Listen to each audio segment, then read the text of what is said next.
I am Reverend Irene Smith, and I'd like to welcome you to Generationally Speaking.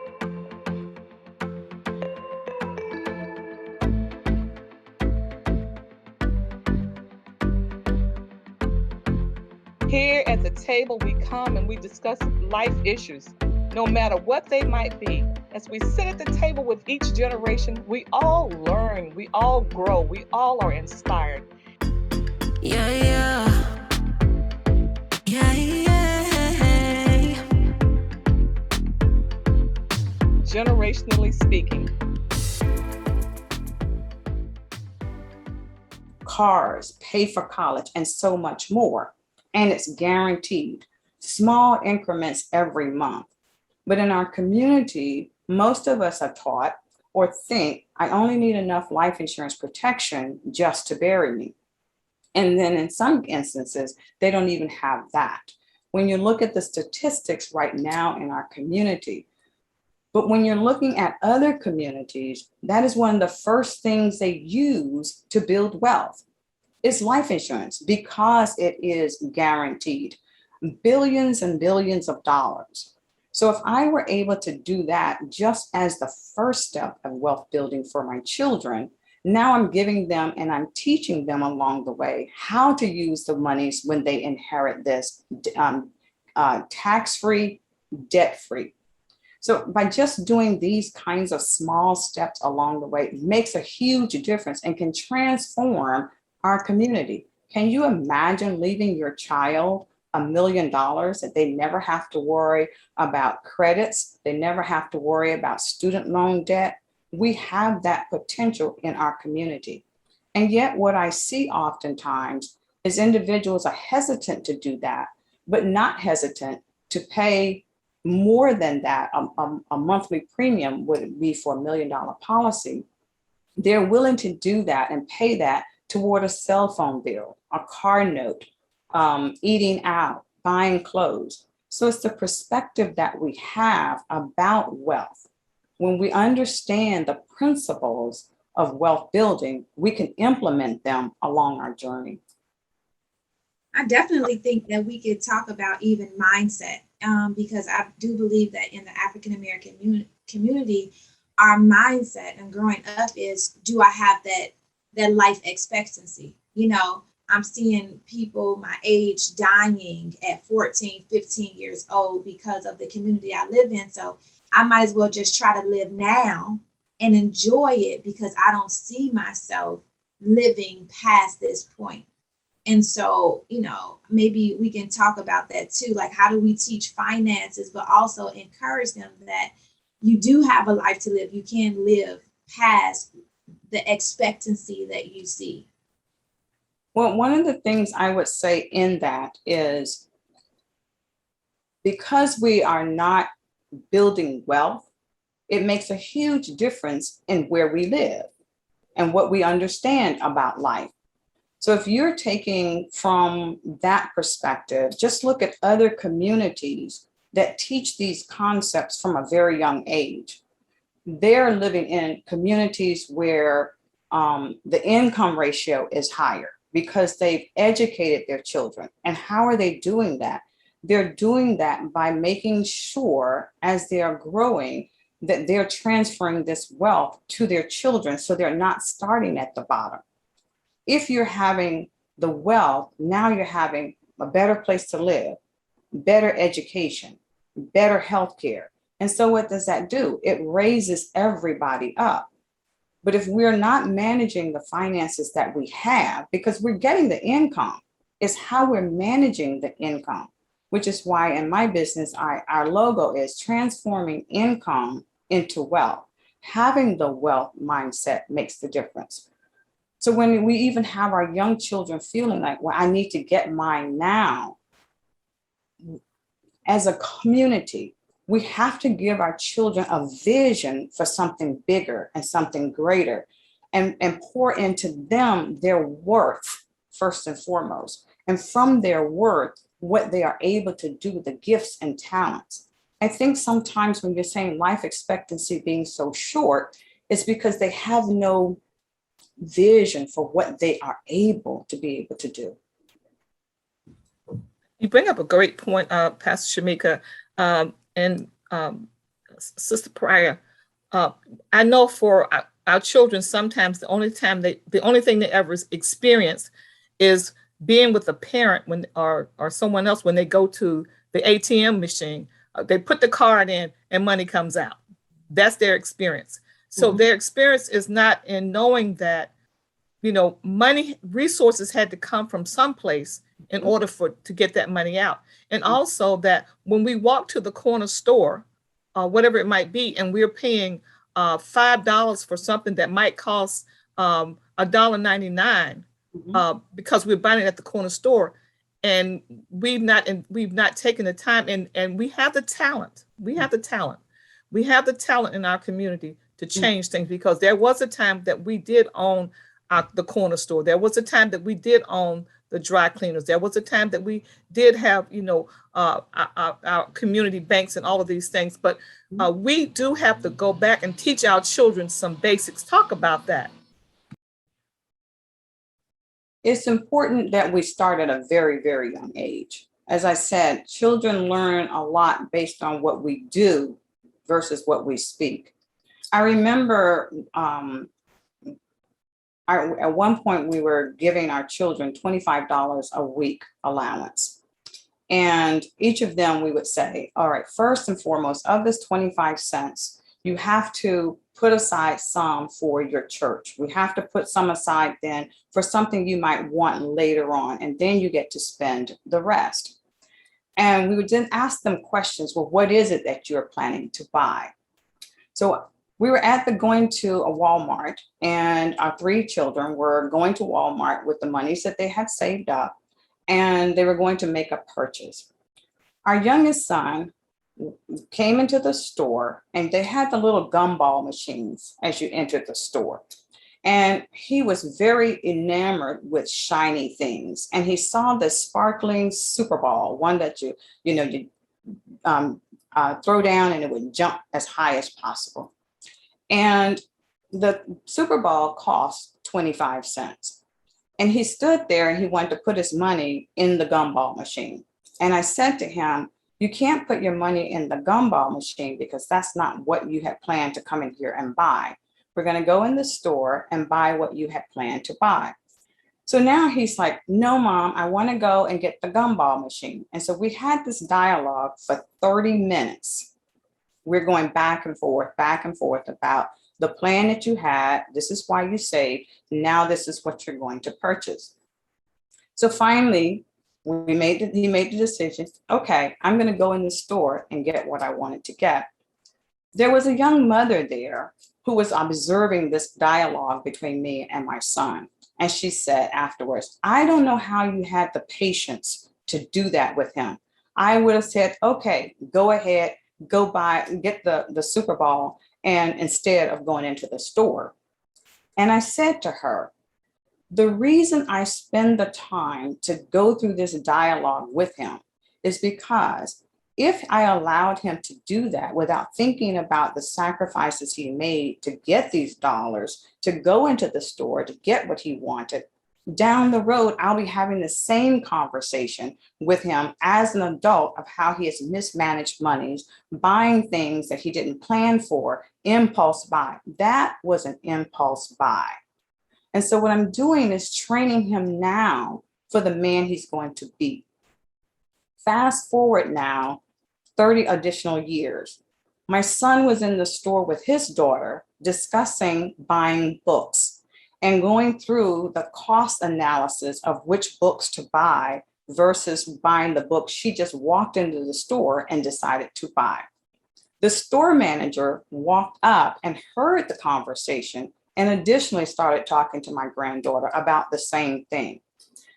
My son called me. He said, I had a flashback to that Walmart and the Super Bowl. So this is what we are doing as far as teaching our children, the concepts of now you have to plan, then you have to earn, then you spend. So when we're doing that, we're creating a difference in our communities, a difference in our children, a difference in our grandchildren.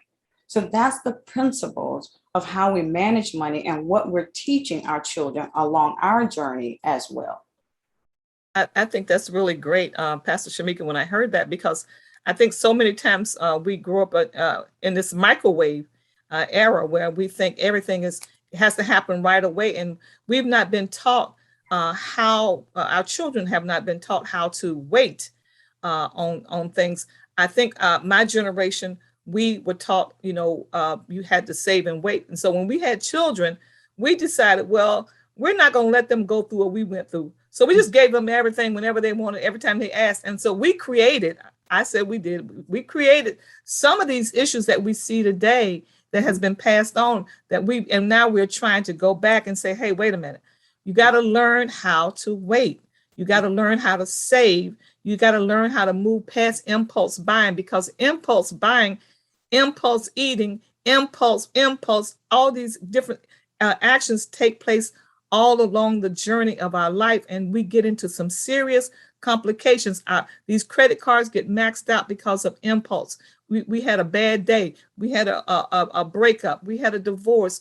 Somebody hurt us. We've been broke so long. We decided, when I got that card, I'm going to get everything I want, not realizing that card comes with 18, 19, 20, 26% interest that's compounded, and that we end up, like you saying, that $19, $20, $40, $80, $100 that we spent. Now we are putting all this interest on it, and then we are compounded with time. So thank you for sharing that. So when you decided to come into the church and to teach money, because like I said, sometimes in the church we don't want to talk about money. We don't want to talk about, we talk about, we're going to pray, we're going to have faith, and those things are critical, that we do pray about everything and that we do have faith. And I remember growing up hearing a fool and his money is soon parted. Every time I get ready to spend a dime, that thing races through my mind. A fool and his money is soon parted. I'm like, oh my goodness, let me think about this, And it does make you become more frugal about some stuff, because you're like, wait a minute. But in the church, how did you decide to come to the church, into the church with this curriculum? I know that you are a woman of faith. I know that you've been a member of a church for a number of years, but what was the catalyst when you looked around to say, I need to broach this pastor about bringing this curriculum into the church? It started initially from my job. Being in the military, moving a lot, seeing what was going on in our military community, because individuals move quite a bit. Most of them from one assignment to the next, struggling financially. And as a result of that, knowing what I had experienced, I would go to our chaplain in our church on base and say, okay, I have this gift. I want to share this if you would allow me to. So that's how I really got started, because before that, I kind of followed along with what our children were doing. So the children's church was one of the first things I started in one of our churches before children's church was even thought about. Women's ministry, I did that for a long time as well. But then as I started seeing what was happening in my internal community within the military, I started saying, well, we've got to do something about this because of the financial hardships so many individuals were experiencing. So with that, I just started reading, and I started trying to find out the tools of what I learned, but also from a biblical perspective, what could I teach? I started developing curriculum as a result of that. And as I went from assignment to assignment, I would just go into our chaplain first. And then when we decided that we would no longer just stay within the military installation, but now go into our communities, I started doing the same thing to the pastors with the churches where I joined. So I would go in and say, look, I have this gift. I would like to be able to share this gift. Can I teach these courses? And I have never been turned down. But one of the things that you talked about was in the church, the perceptions as far as money and not talking about money. The number one thing I see consistently in our community is and I heard it as a child, what goes on in this house stays in this house. And if we're struggling financially, nobody needs to know our business.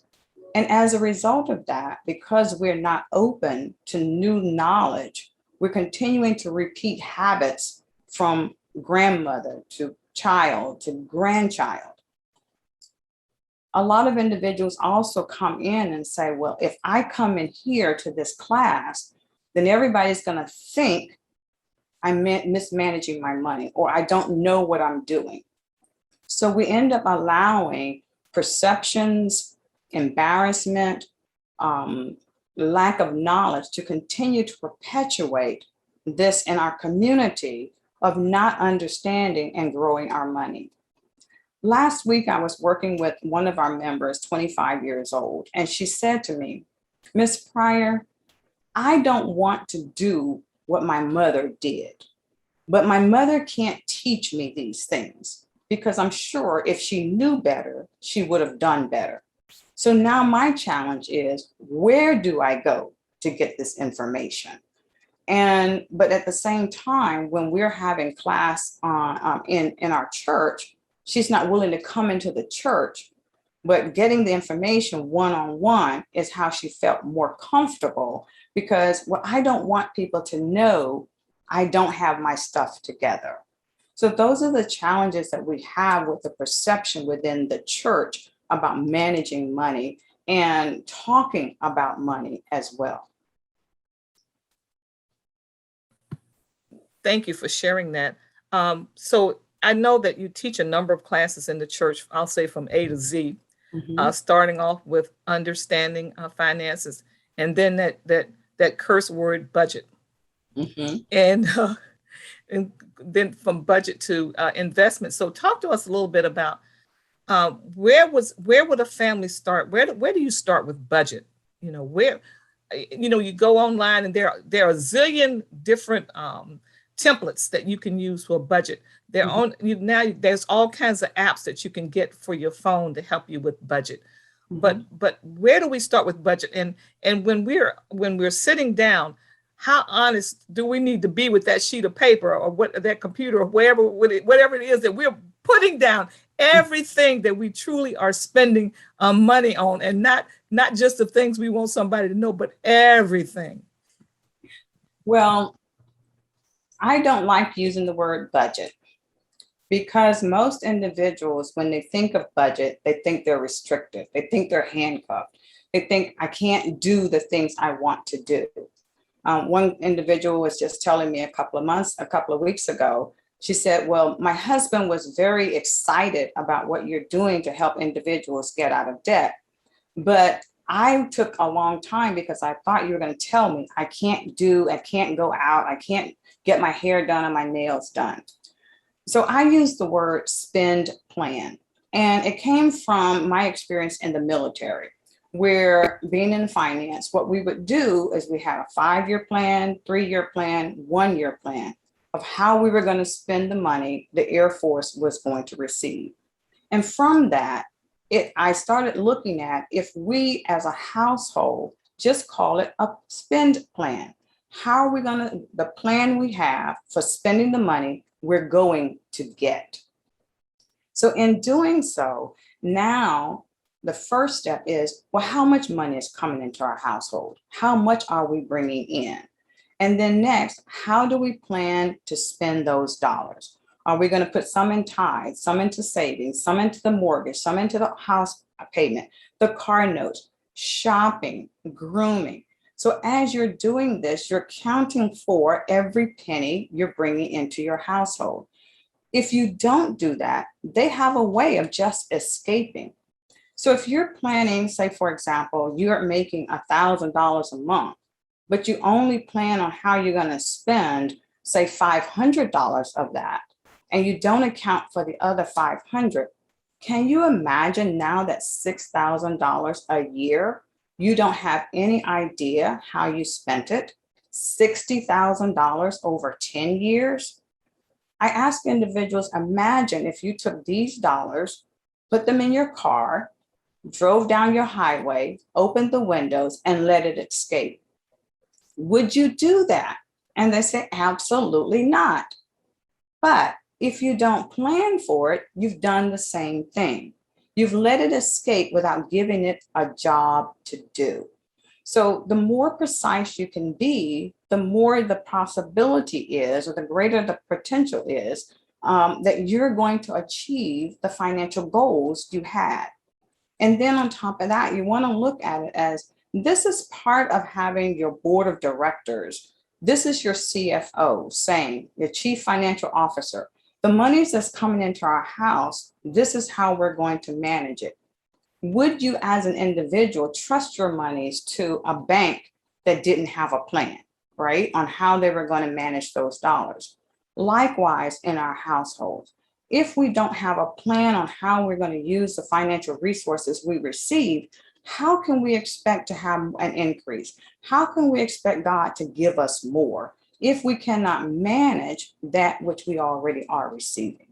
So those are the concepts I encourage individuals to look at when we're talking about a spend plan, not a budget, how we're going to plan to spend the monies that we have.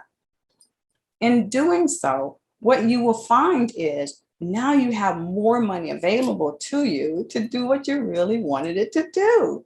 And you don't have to worry about, I need a credit card to catch me because I haven't, you've already planned for that expense. And therefore now you get to enjoy it without the stress of, now I earn $100,000 a year, but I'm using credit at $50,000 additional. And so I'm constantly digging myself out because I haven't planned how I'm going to spend the money I have. Our grandparents, when I think about them, they budgeted years before. They didn't have credit. They didn't have access to credit. Mm-hmm. So they budgeted. And I can recall, my grandparents, my mother and them, they had these little pockets or envelopes of mm-hmm. what this money was for and what this money was for. And mm-hmm. then they had that cash that they stashed away. And you come back and you say, how did our ancestors do it? How did our grandparents do it? Because they budgeted. They didn't have access to credit, and they paid for things as they went along, and they waited for it. But they also stashed away their nickels, their dimes, their quarters. And oftentimes when these persons would transition and family members would go in the house and they would find these jars full of money. They just like, I didn't know if Granny had that much money. I didn't know Granny. And they were always, because they expected the rainy day. Yes. They expected that. So they budgeted for it. They mm-hmm. paid what they had to pay. And they were very careful about even what they bought on credit. Now, exactly. Credit has been introduced to us, and we know that we have to have some level of credit to just to get a car or rent a car. There's sometimes to travel, you do have to have some level of credit, but I do think you do have to be responsible mm-hmm. for that debt. So mm-hmm. tell us about how people can get in touch with you. Well, let me stop. Pastor Shamika, I think she got something she want to ask. Let me just let her. No, it's quite all right. I'm loving the conversation, because I think that as our viewers are listening to this, is that there's a principle to this, principles to finances, but these same principles can be applied to every area of our life too, that we want to see wealthy, that we want to see the success that we want to see, and it allows us to produce fruit. I was just thinking about the fruit of the spirit, like the temperance, having self-control. This mm-hmm. creates a mindset and a discipline within ourselves in different, aspects of our lives to really practice this thing and allow it to manifest. And now we are taking ownership of what we have, and then we're more confident, right? We're kinder now, right? One of the fruit of the spirit, we're kind now because we feel good about ourselves. We don't have to walk around in embarrassment or anything like that. Long suffering. It might be the trial. It might be the tribulation that we feel like us. Sometimes it's detrimental to us. Oh, I can't go out. This was my thing to do. This was my chocolate. This was my ice cream. It's something to kind of soothe all the woes, in our lives. But when you get in control of it, you can say, you know what, you're in a mindset that I don't need that. I want that, but I want to get what I need, not what I want, because what I need will produce more fruit. It will make me happier. I'm not doing impulse anymore. I have control over my thoughts. I have control over the things in my life. So I love this conversation so much. So I'm hoping that, when our viewers are listening to this, that you see the benefits. I believe that when we can see the benefits, how it helps our life how it helped to change the trajectory of our life and break generational cycles and generational habits in our lives. We like, I got it. Because I think that faith, I always say faith equals confidence, or confidence equals faith. When you know who you are, when you can own who you are, and oh my goodness, it's like, I know who I am. Oh, you know what? I can't spend today. You're like, I can't spend today. It's no longer an embarrassment, because you're just like, I know where I've been. I don't want to be there anymore. So I'm going to switch up the program even on myself to say I took care of that. And starting that day, taking ownership that day. I always tell, women to compliment your small wins, because they're still big.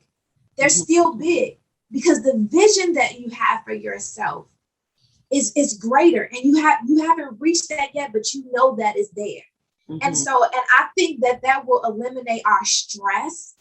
All these different things that we've been through, like you talking about doing the pandemic and all these things that we have. I know for myself, if I'm winning in one area, I'm like, I got this, I can handle this. But when I'm not winning in that area, that's stress and depression. So I just think that the principles that you talked about, as we begin to apply these, we will feel much better about ourselves and much better about our own future, and we'll believe I have a greater life expectancy. You talked about that. You talked about that stress, and I always tell in the premarital class, nothing will ruin your romance faster than some bad finances. Go ahead, Sister Pryor. I wanted to add to that. You mentioned the pandemic, and one of the foundations of what we encourage individuals to do in their household and managing it is that they should have that emergency fund, which Reverend Smith, you were talking about, that our ancestors had. They had that rainy day fund. But you can see the shift that occurred in our country because individuals were living paycheck to paycheck. They were living above their means. And a lot of it is because of what they want to project on the outside to cover how they're feeling on the inside. And so we come into this vicious cycle of, I look like I'm doing good, but I'm not, but I'm covering it up with my outer exterior. When I first came into the Washington, D.C. area, I remember talking to a stylist, and I was saying to her, how is it that everyone is driving these nice cars, living in these beautiful homes, and wearing the kinds of things that they're wearing? And she said to me, oh, they're just perpetrating. And I said, what is that?